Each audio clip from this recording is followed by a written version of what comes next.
Ito na po ang pinakahuling development dyan ho sa issue ng di umano ay mga baril na may lisensya o lisensyadong baril ng pinaghahanap na si Apollo Kibuloy.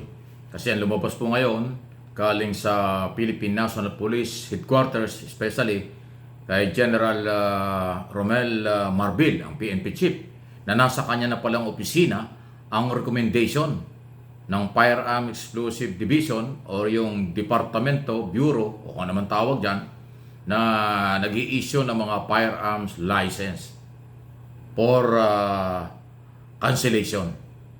So, ito'y kasunod niya po ng mga report na meron daw pong 19 na mga baril na merong mga lisensya si Kibuloy base sa record ng PNP.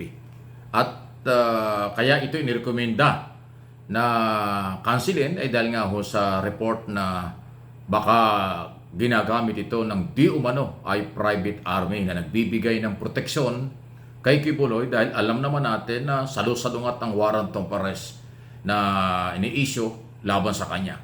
Dalawa galing sa RTC, Regional Trial Court, Davao and Pasig City, at warrant of arrest galing sa Senado na parehong hindi pa ho na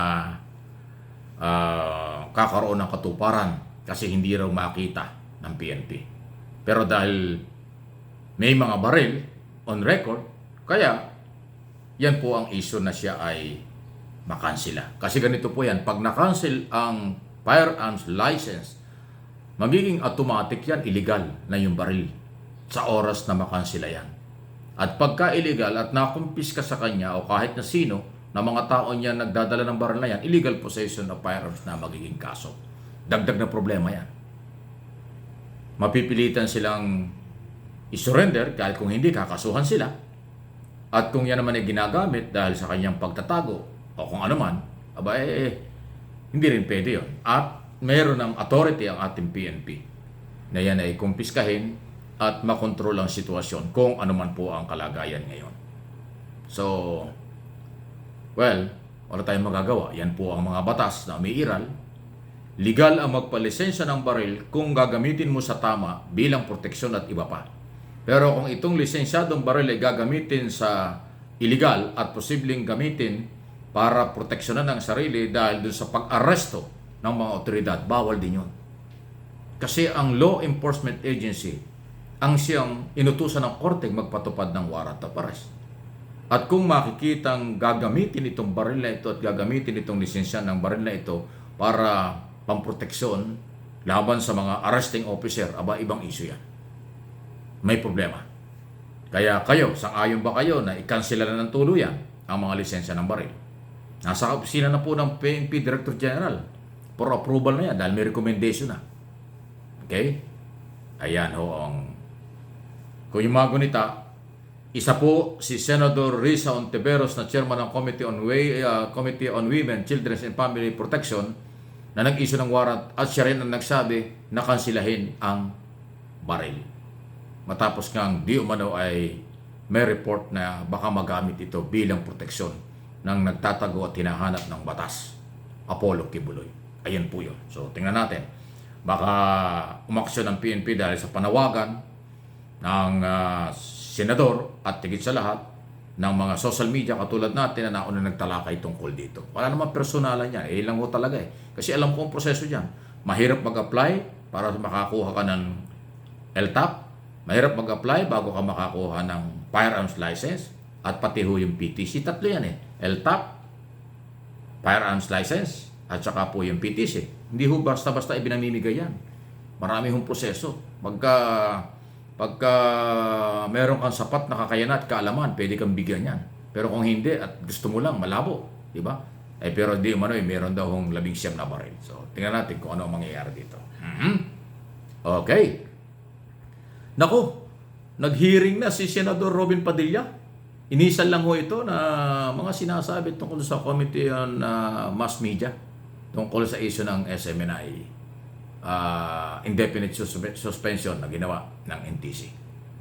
Kaya lang, siyempre, alam naman natin si Padilla, siya yung chairman ng komite, siya din po yung author ng resolution.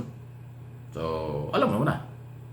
inaamin naman in public ni Robin Padilla na siya ay merong malaking utang na loob kay Kibuloy. So ano nga asahan natin? Nakabinbin sa Kongreso nakabinbin sa Senado yung inapruba ng Kongreso na cancellation ng prangkisa Republica 11422. Okay? Yun po yung natapos sa Kongreso, nasa Senado na yan. At hindi natin alam kung anong gagawin ng Senado. Pero mas inuna ni Robin Padilla yung kanyang resolution para imbestigahan, alamin kung bakit indefinite suspension. Yun ho yung magkaiba. Iba yung indefinite suspension na gusto niyang alamin at iba ho yung proposed bill na approve na 284 congressman ang pumirma dyan para sa revocation ng franchise dahil sa di umano'y violation. Una dyan, mga fake news at iba pa. Napakarami hong violation na pag-usapan dyan. So, kita nyo mga galaw sa Senado. Ano yung masasabi dyan? Kung ibang senador ang nag-sponsor at nag-hearing dyan, pwedeng walang masyadong kulay. Pero dahil Robin Padilla na umaamin in public na siya may utang na loob, ayaw nga niyang imbestigahan sa Senado. Si Kibuloy, ayaw nga niya na, anong tawag dito, na iparesto. Diba? At ngayon pong may warrant of arrest na naglabi pa nga siya na huwag magkaroon ng issue ng ganyan.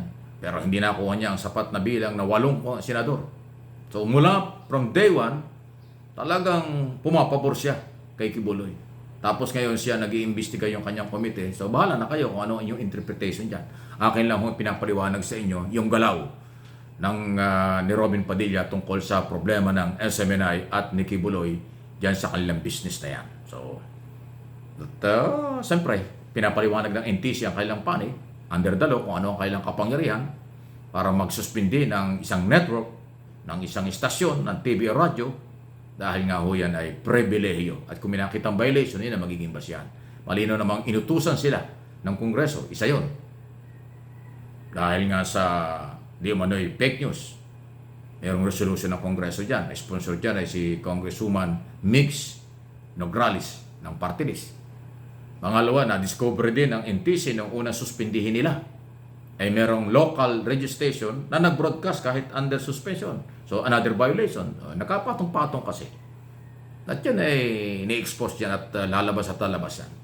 Kung ano ang mga legal na basihan na ginawa ng NTC at ng Kongreso at yun naman karapatan ng mga abogado at ng SMNI, ayan ang dinidinig. Kaya lang, siyempre, iba ho yung chairman Dahil from day one naman ay alam na natin kung ano ang kanyang galaw. Kaya malaya kayo, mamamayang Pilipino dito at sa abroad, kung ano inyong basa dyan sa ganyang klaseng mga sitwasyon. Part ng demokrasya, part ng kampihan, o part ng karapatan. Entitled kayo sa inyong mga opinion.